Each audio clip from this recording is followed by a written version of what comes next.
Hey, how's everybody doing? Thank you for joining us for another episode of the Crowley Connect. This month, for those who may not know, it is Hispanic Heritage Month, and it starts on September 15th and it runs all the way through October 15th. So, for this month's Crowley Connect, I wanted to invite a leader, a Milwaukee leader who is elevating as well as championing the Hispanic community right here all throughout Milwaukee County. So I am thrilled to welcome Francesca, Mayca Wegner, the president, and I love this title, Chief Possibilities Officer for the Hispanic Professionals of Greater Milwaukee. Welcome, Francesca. Thank you so much, County Executive Crowley. Super excited to be here with you. I'm excited as well, particularly when you think about leaders like yourself here in Milwaukee. And when I think about today, because I believe in the importance of Milwaukee County's leadership, particularly how it needs to continue to reflect the diversity of our entire community, I'm seriously curious to learn more about the Hispanic professionals of Greater Milwaukee, what all you are doing. So, Francesca, can you please share with our listeners the mission and the work your organization is doing throughout the Milwaukee community?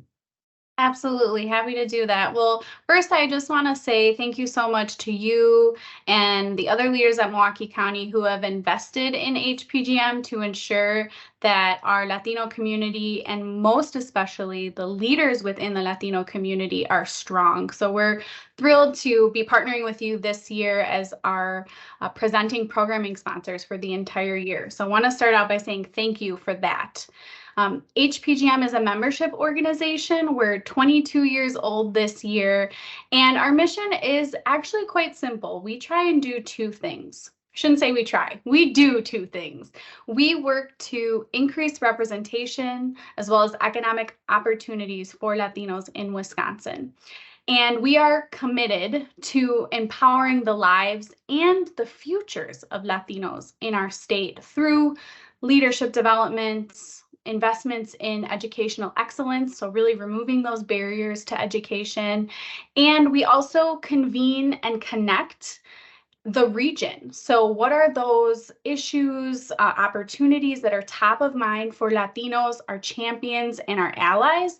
And how do we make sure that HPGM is that thought leader and that connector around those issues so that we can, as a community, region, county, and state, ensure that our Latino community is thriving?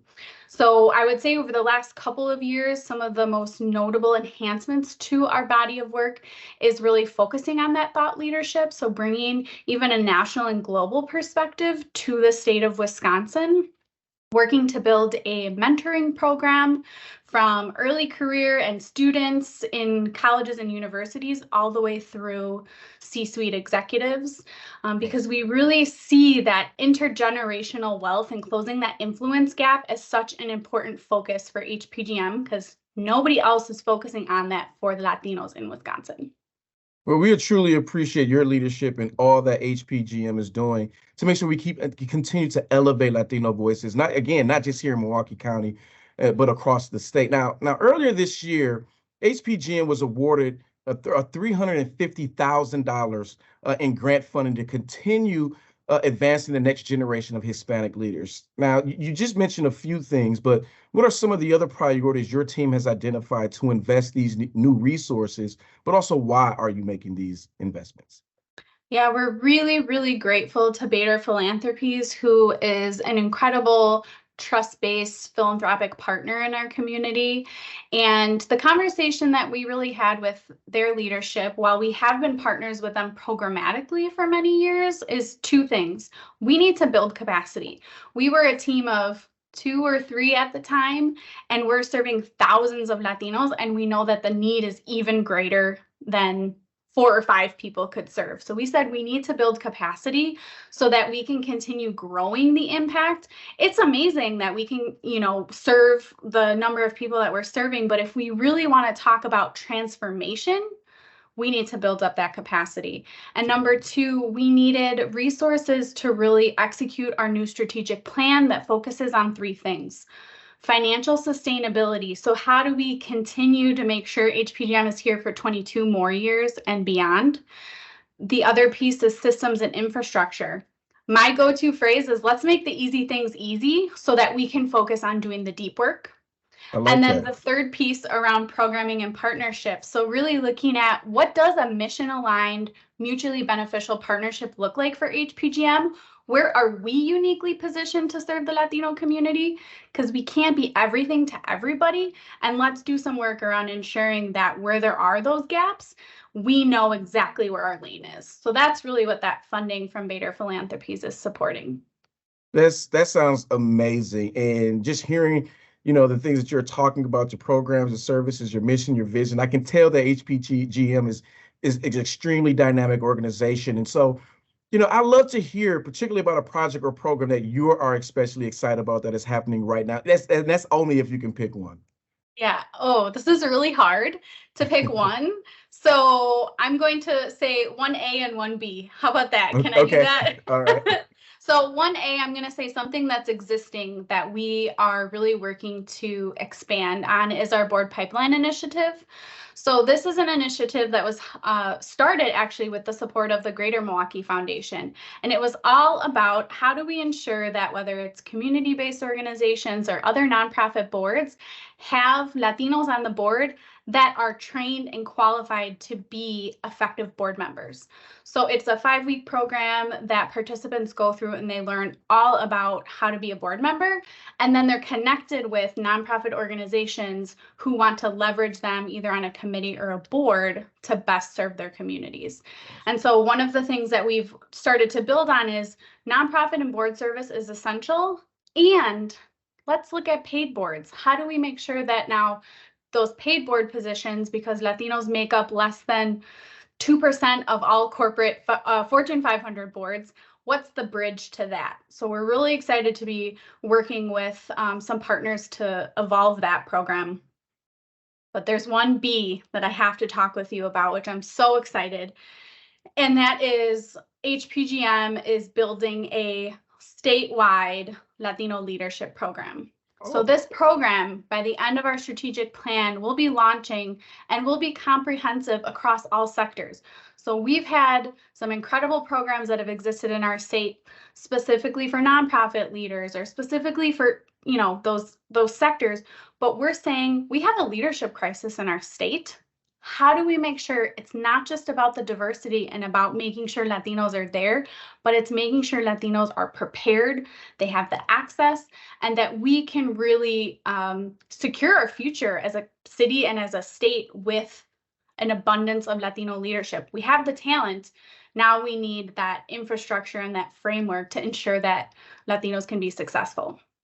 Wow. So you're clearly building capacity and again, still elevating, just not the Hispanic voice, but just talking about how we have to prepare leaders for these types of positions. I just have to say you're doing amazing work and I truly appreciate it. Now, before I let you go, Francesca, I do ask one particular question that I ask all of my guests, no matter where they're from within Milwaukee County or even outside of the state.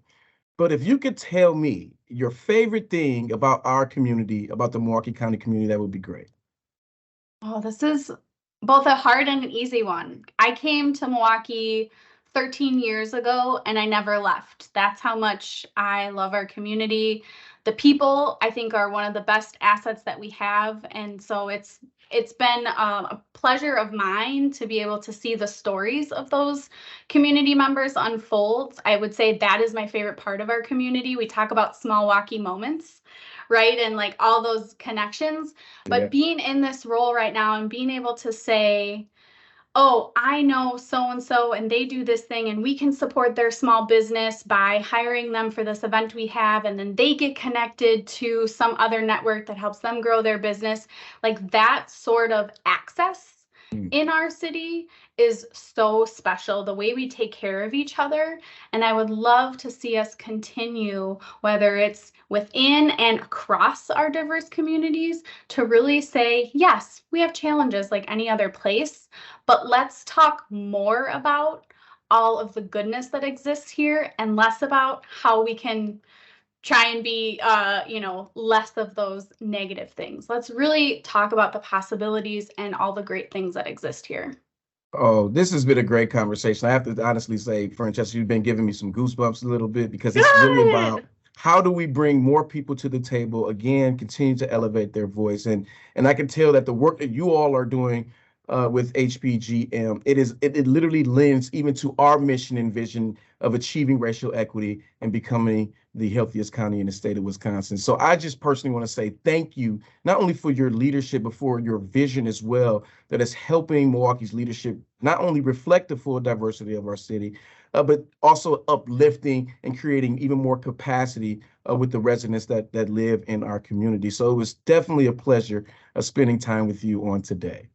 Thank you so much. Happy to be here. And thank you for your leadership, because without all of us together with that shared vision, it can be an uphill battle, and you're making it really easy to bring that positivity and see the possibilities that exist for us. So thank you.